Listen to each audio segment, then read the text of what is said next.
Take your career to the next level. The University of South Florida, St. Petersburg is offering a master's degree in digital journalism and design. Do the entire program from home and complete it in as little as 1 year. For more information, email journalism@usf.edu or call 727-873-4544. The cost is reasonable. The experience is invaluable. Ladies, if you're over 50, the best is yet to come. It is time to embrace life's next chapter with passion, purpose, and confidence. Let's have some fun and live our best lives by hearing inspirational stories from women who have succeeded. And let's add a spark with important information on navigating our post-50s life. This is the Fierce, Feisty, and 50-Plus podcast with your host, television personality, social influencer, and the winner of 5 national pageant titles, Sierra Patrica Scott.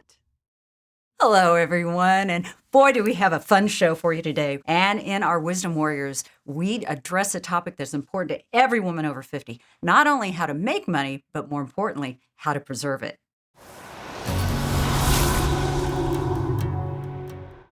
Now it's time for our Wisdom Warriors. In this segment, we talk to the experts to come up with great ways, tips, ideas that will make sure you live your best life after 50.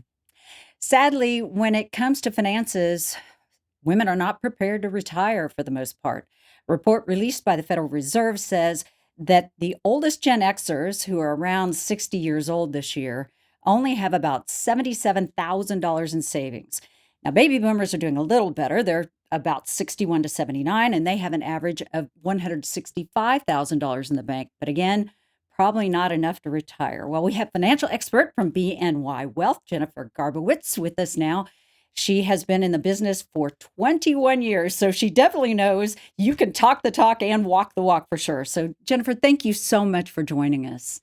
Thank you so much for having me. Absolutely. So, what financial risk? Because at this point, if you're 50 years old, what are some of those risks we need to watch out for? So over the years, I've had the privilege of walking alongside women during pivotal moments. So receiving inheritance, losing a spouse, stepping into financial leadership for the first time. And what stands out is that when women understand their options, they make incredibly thoughtful decisions. And so in your 20s, when you're younger, wealth is really more about optionality. It's funding flexibility, education, career shifts, entrepreneurship, starting a family. So you're building earning power and habits. And then in midlife, the question really shifts from how much can I accumulate to what is this for? And wealth becomes less about chasing growth and more about aligning capital with values. It's about clarity. What do I want my money to do for my family, for my community, and for my legacy? And midlife often brings many things that require a financial maturity shift. We're typically in peak earning years. We might have aging parents. Our children are nearing independence, hopefully. Business liquidity events could be on the horizon. And then we also have a little bit more awareness of our mortality and longevity. And so from a risk perspective, I think you can categorize and organize into a few main risks. Longevity risk. Longevity is a gift, but it also requires planning. We're living longer and statistically live longer than men, and there's a financial consequence to that. Inflation risk. So it seems like everything is getting more expensive, but healthcare inflation is something to pay particular attention to. Concentration risk is another big one that I see a lot. Many women inherit concentrated stock positions. There are ways that, if you are engaged with a financial advisor, concentration risk is one of the things that we work a lot on with our clients. And then there's decision risk during transition. So, when you have an inheritance, for example, that's a big transition. Widowhood, divorce, liquidity events often create a real vulnerability to poor advice or emotionally driven decisions. And then there are other risks that are, undue influence is a big one, financial scams that target widows. We're seeing a lot in the news recently about the Bitcoin machine financial scams. And then there's underestimating future healthcare costs. That kind of falls under the inflation piece a little bit. But perhaps the greatest risk is disengagement. So financial literacy and trusted relationships are really protective factors. Wealth strategy, as you move further along in life, very necessarily becomes more integrated into to incorporate tax planning, estate planning, philanthropic goals, risk management, not just portfolio returns. So, Jennifer, you kind of touched on inheritance, and I kind of want to delve into that a little deeper. So, if a woman receives an inheritance later in life, what are the smartest ways to kind of navigate that? The first word that I would like to emphasize here is pause. The most powerful first move is not a financial move, it's an emotional one. So take time, stabilize yourself. Don't make any major life changes immediately. Park assets conservatively if you need to park them somewhere. Review titles of accounts, review beneficiary designations. The second piece of it is clarify, what does this inheritance represent? And so these are really, really important questions. Is it security? Is it opportunity? Is it a responsibility? And what are your own financial needs versus what you want to pass forward? And then the last piece of it is integrate all of that. Update your financial plan, evaluate the tax implications, and then consider long-term structures like trusts, gifting strategies, philanthropic vehicles. So for many women, inheritance coincides with widowhood, and that makes trusted advisory relationships incredibly important, not just technically, but also emotionally. I love that because those are a lot of things that I think women don't think through when that money comes in. And I love Mhm. that you have definitely tell people pause and think that through. So, yeah, great advice. But what is a truly sustainable financial plan for a woman and maybe a man too? I don't know if there's a difference, but especially given that we do live longer. So we've already said some of this, but women often live longer. They're also very likely to take career breaks. And unfortunately, this is still true, but they earn less cumulatively than men do and often spend a lot of time serving as caregivers. So a sustainable plan has to account for, in my mind, four main things. And the first is longevity planning. Plan to live till you're 95 plus. Create and implement really sustainable withdrawal strategies. You're going to have something to live on. Inflation protection, I've mentioned it earlier, is a really big consideration. The second piece of that is income continuity. So that includes, optimizing Social Security, making sure that you have a diversified income stream. And then all of that needs to be surrounded by risk protection. So it could incorporate long-term care planning, disability planning, having enough liquidity in reserve for both the expected expenses and unexpected ones. And then finally, you have to have decision confidence. Sustainability is not just about math. It's about clarity and confidence. Women should understand their plan deeply enough to really feel ownership of it, and a sustainable plan gives a woman the freedom to make thoughtful choices and not decisions driven by fear. Well, Jennifer, we have about 1 minute left, but I just wanted to follow up because you brought something up that I think a lot of women fall prey to. Traditionally, a lot of times the men have managed all the household finances. So, what's a way a woman can protect herself if that's been the case? This is such an important question, maybe the most important one that you've asked so far. And this dynamic is extremely common. So it's nothing for women to feel embarrassed about. I once worked with a woman whose husband had handled every financial decision for decades. And after he suddenly passed away, she sat across from me with tears streaming down her face, clutching a box of tissues, and said, I don't even know what questions to ask. And that moment was really powerful, not because she lacked intelligence, because she was a very smart woman, but because she hadn't been invited into the process. So over time, as we worked with her and as she understood her plan, you could really see the shift. In meetings, you could see her posture was different, her voice was different. She went from feeling overwhelmed to confidently asking questions and making decisions about her investments, philanthropy, and her family's future. And that transformation is why engagement matters so much. Jennifer, thank you so much for taking time to explain some of these really important issues because, again, I think a lot of times women just aren't the ones that have handled the money. So I appreciate you taking the time to do this. Thank you so much for having me. Coming up next, a woman whose designs have seen the runways of New York, Paris, and Milan. At Douglas Investment Group, we understand that managing wealth isn't just about numbers. It's about protecting what matters most to you. For high net worth families, we're more than advisors, we're your trusted partner. Douglas Investment Group, your financial sounding board for sound advice. Visit us today at www.douglasgroup.net or call 316-854-8495. Looking for smarter security?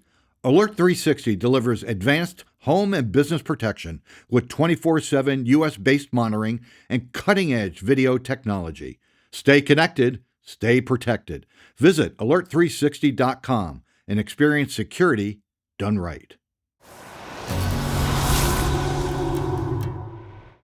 In our Women on a Mission, we focus on women who are 50 and over who are doing incredible things. And Hazel Stabler is just doing such amazing things in fashion design. Her designs have been seen on the runways at New York Fashion Week, Paris Fashion Week, and Milan Fashion Week, and are soon to be seen on the runways in Japan Fashion Week. She has just done such amazing things in the world of fashion and really didn't get started on the fashion industry, or on the runways anyway, until recently. So I love Hazel. You're 68 years old, and man, you're taking the world by storm. So Hazel, thank you so much for being with us. Thank you. Thank you for having me. Oh my gosh. So one thing that I love, 68 years old, you allowed me to say your age. Thank you for that. And you're still designing. What is inspiring you to continue to design? Well, I think that it gives me an opportunity. I'm very passionate about my culture and sharing my culture, and it gives me an opportunity to share my culture through fashion and to bring light to the truth of where I come from, and to keep a legacy alive for my kids, my grandkids, and my tribe. And I love that because even the name of your designing house is Buffalo Hunt Camp, which I love. And you, I guess, just bring in Native American style, but yet with an upbeat flair. How did you come to that?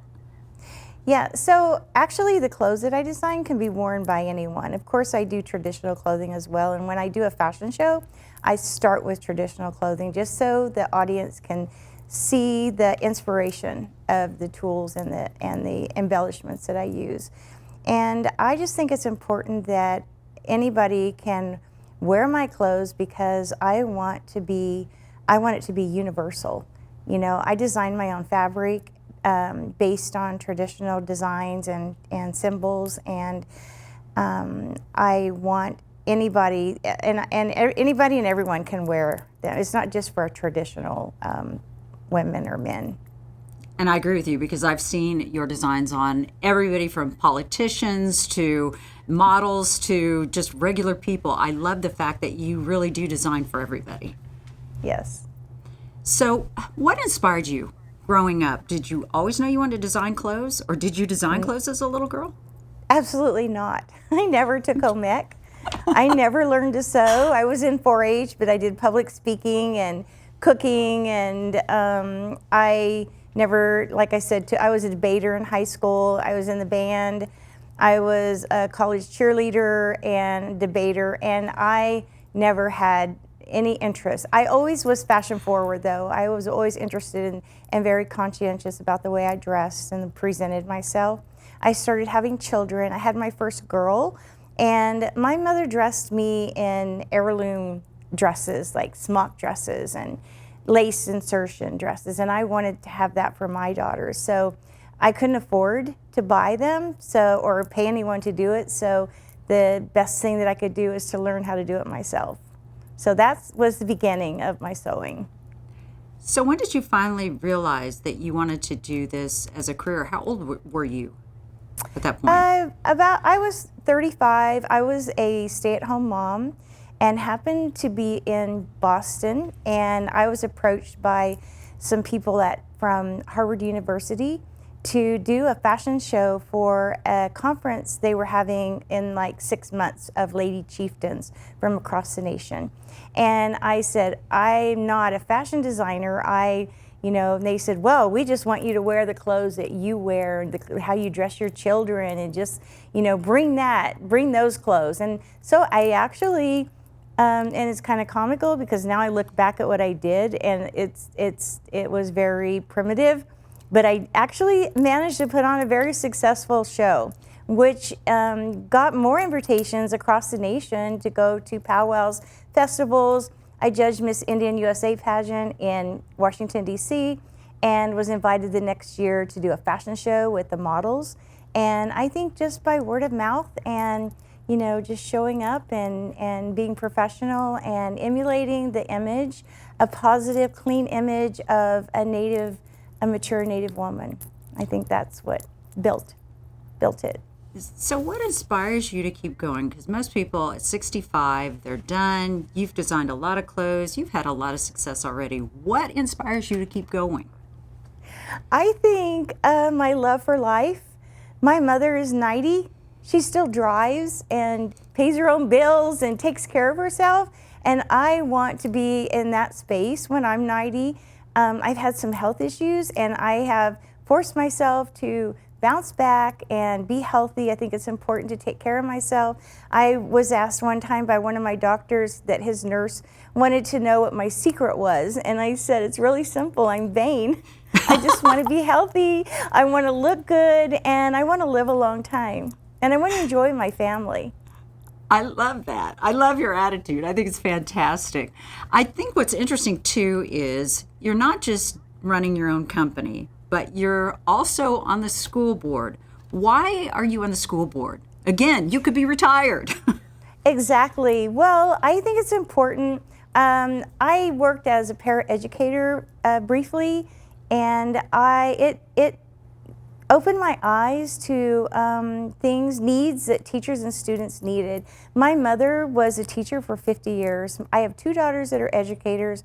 I'm not a teacher. I am a teacher, but not a classroom teacher, a school teacher. But I think it's important that we develop our students, our kids, so that they can survive and be viable citizens and have careers and have success in their lives. And the city that I live in, we have 81% poverty in our schools, and being a minority, we have a high population of minorities, and as a minority, I can emulate that aura of success and maybe be a mentor to some of these students who have less privilege, and to be able to know that they can aspire to be what they want to be, and be successful in life.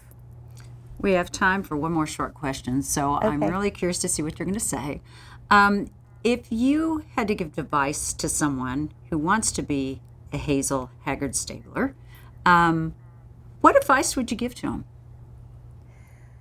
Well, I think the most important thing is that it starts when you are young, because integrity and respect and honesty are not always they're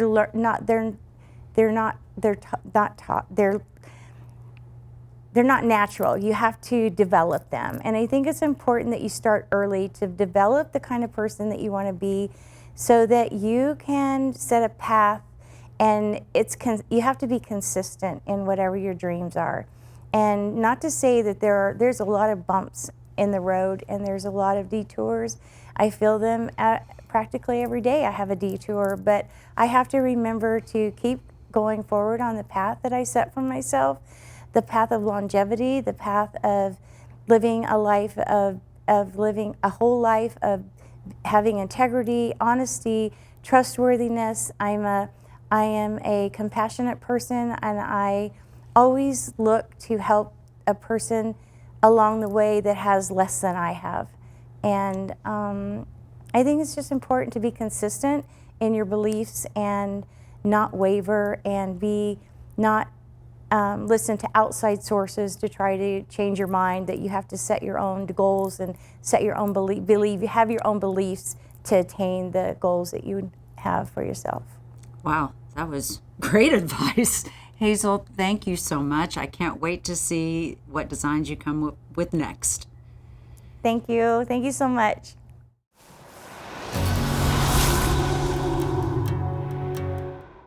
Before we go, I want to leave you with a fierce and feisty final thought. If you want to build self-confidence, the best way to do that is challenge yourself. Take on something that scares you. Just once a year, pick something that will really challenge you and take you to your limit. I've gone skydiving, scuba diving. I rappelled off a 15-story building. It doesn't have to be something that big. A lot of people have a fear of talking. Go to Toastmasters, give a speech, do something you think you aren't capable of doing. You'll be surprised how much that helps you. If you're listening on Spotify, Apple, or Google, well, you can also watch us on YouTube. Please leave us a positive review and share with your friends so they can benefit from this inspirational advice. Don't forget to look on our website at Fierce, Feisty, and 50+, or check us out on Facebook or Instagram. I'm Sierra Patricia Scott. Have a fierce and feisty day. Thank you for listening. The views and opinions of this episode's guest and the host are not associated with nor reflect those of the University of South Florida. The podcast is produced by the Department of Journalism and Digital Communication at the University of South Florida, St. Petersburg. Executive producers are Elliot Weiser and Sierra Patricia Scott. Producer is Stephanie Broughton. Production assistant is Ariel Makis. The director is Christopher Campbell. And a special thank you to PBS Kansas. I'm Jamel Holoparik. Thank you for joining us.